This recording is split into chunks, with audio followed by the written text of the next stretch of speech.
Maintenant, on va passer à la programmation. Comment afficher un tableau? Voilà un code. Donc, on a un tableau bidimensionnel qui est la matrice A, que vous voyez tout à fait à votre gauche, en haut. Donc le A, on l'a initialisé avec ces valeurs-là, qui sont les mêmes valeurs que nous avons utilisées dans les présentations que je viens de faire. Donc on a une matrice 4 par 4. La ligne 0, c'est 2, 5, moins 4, 1. Puis la ligne 1, c'est 1, 3, 2, 2. La ligne 2, c'est 4, moins 3, 2, 2. Et la dernière ligne, la ligne 3, c'est moins 1, 4, 5, moins 2. On a le vecteur, c'est-à-dire les constantes, c'est-à-dire les données blanches qu'on a vues tout à l'heure. Je les ai écrites, ces données-là, d'une façon horizontale. 27, 10, moins 5, moins 3, on peut les afficher comme on veut, d'une façon horizontale ou bien d'une façon verticale. Puis, vous voyez ici cette instruction print A. Print dans le langage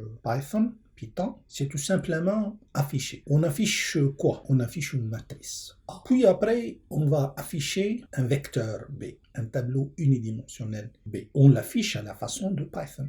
Python, comment on va afficher?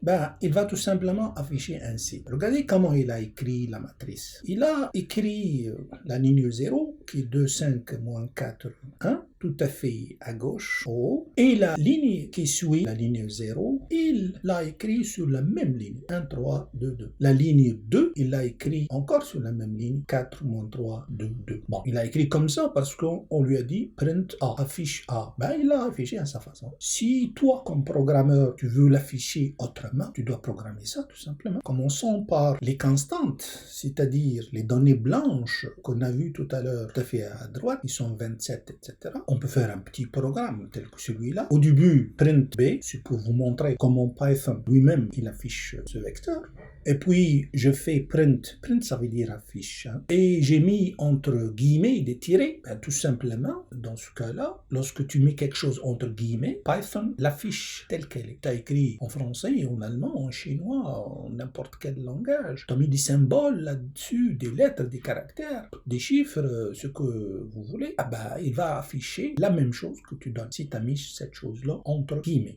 Regardez ici, dans la ligne qui est en haut, print B, on a mis B, mais sans guillemets. Et donc, qu'est-ce qu'il va afficher? Il va afficher les valeurs dans B, et non pas la lettre B, parce qu'on ne l'a pas mis entre guillemets. Donc, lui, il va afficher les valeurs de B, puis il va afficher une ligne contenant ces symboles-là, ces tirets-là, et puis après, il va rentrer dans une boucle, donc dans un intervalle, for i in range of 0 to n, c'est-à-dire lorsque on parcourt l'intervalle 0 jusqu'à n exclu, i prendra les valeurs 0, 1, 2, 3, 4, 5 jusqu'à n-1. Pour nous, n égale à 4 tel que c'est écrit ici. Donc, i va prendre seulement 4 valeurs qui sont 0, 1, 2, 3. Mais à chaque fois que i prenne une valeur, il va afficher b de i, c'est-à-dire l'élément numéro i dans le tableau B. Et lorsqu'il fait print là, il va afficher sur une ligne. Le deuxième print, ça sera la ligne qui suit. Alors, dans ce cas-là, on peut afficher b d'une façon verticale. Ça donne la chose suivante. Regardons ça sur Python lui-même. Ici, je vais aller sur Google Colab pour faire cette manip-là.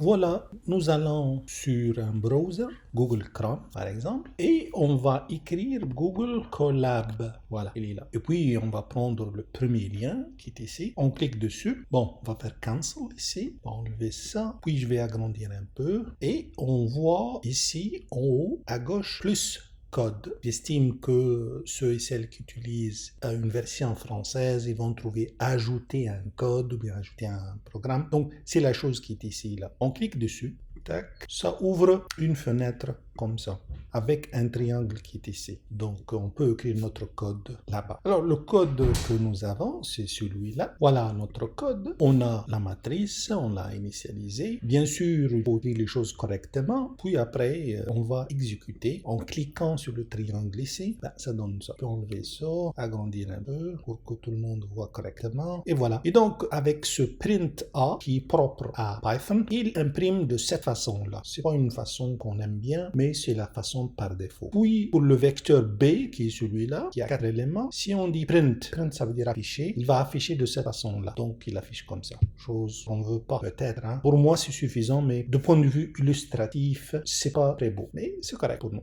Bien sûr, il faut écrire les choses telles qu'elles sont. Hein. Si tu ajoutes des caractères ici, par exemple, et tu vas exécuter, il va te dire non, il y a un problème. Donc, voilà, il a souligné ça en disant que non, ça marche pas ça. Alors, il faut qu'on écrive les choses correctement. Tout ce qui est après ce nombre, ce dièse-là, ce symbole-là, tout ce qui est après, c'est un commentaire. Donc, on peut écrire ce qu'on veut. Ici, j'ai dit display the matrix on the screen. On peut écrire en français, hein, affiche la matrice, etc.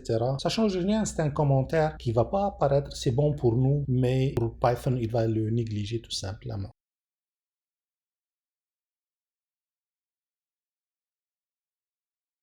Maintenant, on peut faire des améliorations. Je prends le même code que j'ai fait tout à l'heure. Et puis, qu'est-ce que j'ai fait? Dans le print, où j'ai mis print de B de I seulement, et ça m'a donné l'affichage du vecteur B en vertical, je peux me permettre d'ajouter une barre comme ça avant chaque élément. Donc, j'ai mis entre guillemets une barre. On a dit, lorsqu'on met un guillemet, il me donne la même chose à l'intérieur des guillemets. Donc, n'importe quoi que je mette entre les guillemets, il va afficher ça. Donc, il va afficher un espace blanc, oui, une barre comme ça, puis après il va afficher la valeur B de I. Quoi la valeur? Parce que j'ai pas mis B de I entre guillemets, j'ai mis B de I tout court. Donc lorsqu'on met la chose tout court, on va afficher sa valeur. Ils n'ont pas les lettres, ils n'ont pas le nom, ils n'ont pas l'appellation.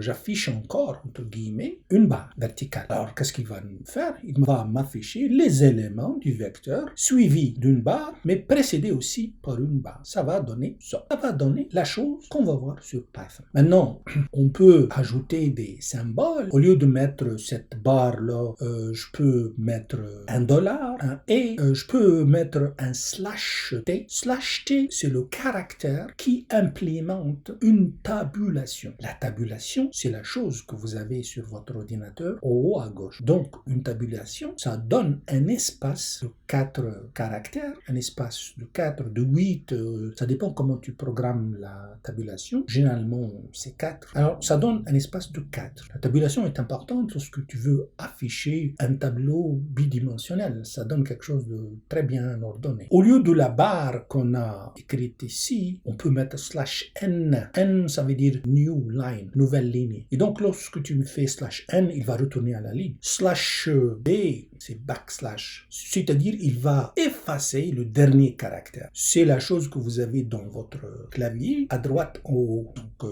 ça, tu peux la programmer en Python en écrivant /b, il va écraser, il va effacer le dernier caractère que tu as écrit. Et puis, /r/s/f, découvrez vous-même qu'est-ce que ça donne. Tout simplement, changez ça dans un code Python.